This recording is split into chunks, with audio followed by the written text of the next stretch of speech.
good more about to the have. Yukon. Yeah, always good to have a refresh. Thanks, Sean. So if you guys do have any questions or comments throughout, as always, please pop them in.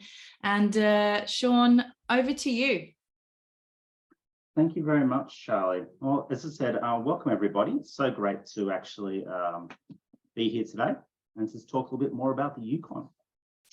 I just want to, I guess, start about giving you a bit more orientation. As I mentioned, we are very high up in the northwestern part of Canada, as you can see here from the map, right hard up against Alaska. And so it is a place where you're going to get some pretty amazing wilderness. It's going to be very cold during winter, but actually surprisingly warm during summer. And one of the key factors are we're actually quite accessible. As you can see there from the links, Vancouver, Ottawa, I think there's now a flight from Toronto as well, and a number of other major centres. We can actually access the Yukon from various parts of Canada. One thing I did want to mention, it's Air North and Air Canada, which are the primary carriers that will get you to Whitehorse or Dawson City. There's been some changes after, the pandemic, and obviously we've had various flight schedule changes and so forth. So you will find that I think Air Canada currently departs in the afternoon, but the flight from Australia will arrive in the morning. So it is important to be aware of Air North, which actually has a morning connecting flight. Now, look, majority of people when they're traveling to Canada, they're not necessarily going directly to the Yukon straight away. They might arrive in Vancouver, spend a few days, and then they'll head up to the Yukon, to Whitehorse. So it doesn't really affect the majority of people. But for those who are actually going directly from Australia to the Yukon via Vancouver, it is good to be aware of that Air North flight in the morning, because then they can get to Whitehorse much earlier. And it's also important to be aware that the best way to book that flight, Air North flight, is probably on their website, because they actually do have, I think it's $99 connector fares from Vancouver to Whitehorse, and that's what a one-way fare. So it actually works out to be quite economical as well. So just something to keep in mind in regard to those flight connections. Okay, so just a little bit of an orientation as we're starting off here. As I mentioned, Whitehorse is a gateway. This is the area that virtually all visitors to the Yukon will first arrive. Dawson City is also a very major centre, particularly for the summer and fall periods. Lots of activities to do, but also increasing for winter as well. And that's about a 1 hour, 10-minute flight, or you can drive there. It's actually a very scenic drive of about 5 to 6 hours. Carcross is also very interesting. There's a lot of First Nation activities in the Carcross area, interpretive centres, various artisans and other craftsmen who actually are showcasing their wares from their First Nation heritage. And that's about 50 minutes away. And then, of course, there's Kluane National Park, which is home to Mount Logan, an hour and 30 minutes away, and lots of other different towns and villages and so forth in the Yukon. Okay, so Whitehorse, which is the capital city, but as you can see from that photo, this is about as capital city as it gets in the Yukon. It's still very much like a town, and it's very picturesque. One thing that's important to notice is that it does have all the great services you would actually find in quite a lively town. So lots of great cafes and bars and so forth. Lots of interesting things to see and do. It's not just a sleepy town. There's lots of cool things to do. And it's also a centre for majority of product that will actually be available in the Yukon. So I also just want to talk a little bit about when we recommend looking at aurora, because obviously aurora is one of the key things that people come to the Yukon for. The Northern Lights is fantastic from the Yukon. We're talking about late August to mid-April is really the best times to see the aurora. The aurora is always there, but obviously during the summer months, the sun doesn't set till very late, or sometimes not at all, and so the aurora is obscured. We do recommend 3 to 4 nights because the aurora is not guaranteed, and that's important to also make your clients aware of that. So if they do stay, 3 to 4 nights, they have a pretty decent chance of seeing the aurora. As it says there, most tours are based in Whitehorse, but now we actually have some tours in Dawson City. And also if they're doing a cabin stay, which we do thoroughly recommend in the Yukon, then of course you can do aurora viewing from your cabin accommodation, which is really nice. It is also important to be aware that the tours, if you're actually doing an organized tour from a hotel, for example, they will finish at about 2 a.m. So just keep that in mind if you're planning activities the next day. Those viewing sites are about 20 minutes from town. And we do offer sort of heated yurts and cabins and so forth. And that's a really fun, interesting experience. The guides there are very knowledgeable, and they can help you with their photography and so forth. Accommodation in the Yukon. We are looking at probably around 3.5-star hotels in primarily.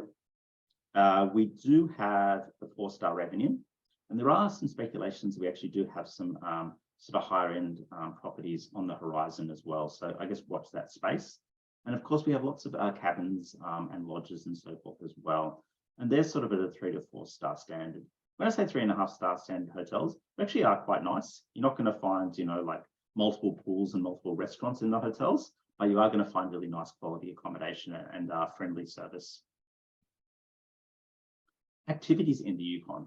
Now, one of my favorite activities to do, especially over the winter time, is dog sledding. I really enjoy it. And one of the cool things about the Yukon is that we do offer activities that are sort of something that you would imagine if you were actually living in a time where you would go out and do dog sledding to get to your work, or you were going out there to go fishing and so forth. A lot of the activities are actually set up that way. So, for example, you can do dog sledding on its own, but you might also maybe take the dog sledding out to go ice fishing. So you'll take the dogs out to a place, I think it's actually called Fish Lake, and then your guide will actually dig a hole in the ground, and he's using a special tool and cut through the ice. And they will then, you'll start fishing. They might light a fire, we'll set some tea up, we'll usually cook some things over the fire as well. And then you'll start doing your ice fishing there. So it's a very kind of cool integrated experience. So you might get there by the dog sleds, you might take snowmobiles out to the ice fishing hole. There's lots of cool, interesting ways of actually doing winter activities in the Yukon, which sort of give you a sense of what it might have been like quite a while ago when they actually did this sort of thing as part of their, potentially ways to get food, or potentially, part of their job and so forth. So it's kind of a cool way to experience what life is like as a Yukoner. Another thing I did want to mention is the Eclipse Hot Springs. Some of you may have heard me talk about it before. One of the really interesting things is that its renovations are complete and it's now open for business. The hair freezing competition is continuing on, which is great. And that's also available of an evening as well. Yukon Wildlife Preserve, also very fantastic. You can see some of the most amazing animals in the Yukon there. All are very close to Whitehorse. We have glass blowing at Lumen Studios, which is a fantastic way to meet the locals, and lots of other activities over winter or summer, including various museums, and as I mentioned, great food. I sort of highlighted as well about Yukon winters. It can get very cold, so it's important just to remember that your clients do need to be prepared, and we would thoroughly recommend the winter clothing rentals, because you will find that the Australian ski gear just won't cut it when you're talking about Northern Lights viewing. During the day, it's fine. Northern Lights viewing, they're going to need that really, really strong, super insulated cold weather gear. And of course, of the summertime, we do actually get quite warm temperatures. It's also important to realize that during the summertime, the light is very, very long. So for example, you can have 11 o'clock at night and it can still be daylight. It can be midnight and during the summer solstice, and it can still be daylight. So it's quite interesting. And the summers really do open up a lot of great outdoor activities: hiking, canoeing, fishing, cycling, mountain bike riding. So I definitely wouldn't dismiss the summer and the fall in the Yukon. Another great thing is the White Pass and Yukon Route train, which is a summer and fall activity. And that actually follows the Call of the Wild route, or I should say it was made famous by the Call of the Wild book. And it does take you through some really amazing alpine scenery, lots of great passes, and lots of great alpine lakes and so forth you pass through there. And this is some of the photos you can see of the train, and its terminus is Skagway in Alaska. So it's quite an interesting trip. Yukon Wildlife, as it says here, we're only home to 35,000 people, but you can see there the list of amazing animals that we do have.